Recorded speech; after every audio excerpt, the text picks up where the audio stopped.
Oui, monsieur le ministre, la violence, c'est chose grossière, palpable, saisissable. Chez les ouvriers, un geste de menace, il est vu, il est retenu. Une démarche d'intimidation, elle est saisie, elle est constatée, traînée devant les juges. Le propre de l'action ouvrière dans ce conflit, lorsqu'elle s'exagère, lorsqu'elle s'exaspère, c'est de procéder, en effet, par la brutalité visible et saisissable des actes. Ah, le patronat n'a pas besoin, lui, pour exercer une action violente, de gestes désordonnés et de paroles tumultueuses. Quelques hommes se rassemblent à huis clos, dans la sécurité, dans l'intimité d'un conseil d'administration, et à quelques-uns, sans violence, sans gestes désordonnés, sans éclat de voix, comme des diplomates causant autour d'un tapis vert, ils décident que le salaire raisonnable sera refusé aux ouvriers, ils décident que les ouvriers qui continueront la lutte seront exclus, seront chassés, seront désignés par des marques imperceptibles, mais connues des autres patrons, à l'universel vindicte patronal. Cela ne fait pas de bruit. C'est le travail meurtrier de la machine qui, dans son engrenage, dans ses laminoirs, dans ses courroies, a pris l'homme palpitant et criant. La machine ne grince même pas, et c'est en silence qu'elle broie. C'est ce que Jean Jaurès disait à Clémenceau en 1906. C'est il n'y a pas si longtemps, on dirait. Ah oui, la violence. Ah oui, les violences. Ah oui, les antifas. Ah oui, la police, Ah oui, les casseurs. Ah oui, les cassos. Ah oui, les cassés. Ah oui, le McDo. Ah oui, le Fouquet's. À nous, les chouquettes. Et à eux, les marrons. Et à qui les poulets joueront du bâton.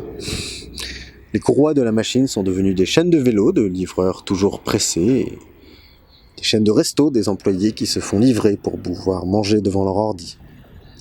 La violence en cycle la violence visible et rude, la violence qui casse la quiétude, la violence qui brise les faces, les brutaux qui laissent des traces. Non, la violence, mon ami, non, la violence, c'est détestable. Et pourtant, qui passera à côté ?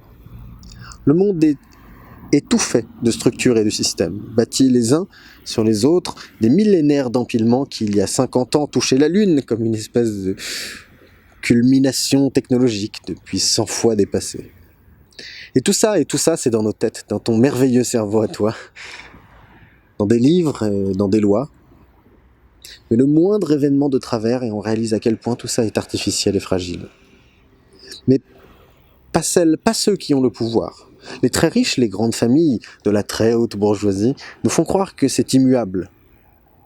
Et plus on s'approche avec ou sans gilet fluo de l'inéluctable démonstration de l'artificialité de sous ce simulacre, plus ça va taper fort. Tu vas à Neuilly, les gens sont tellement beaux et propres, ils ont la peau nickel, des beaux habits, de bonnes manières. Tu te dis, pas moi.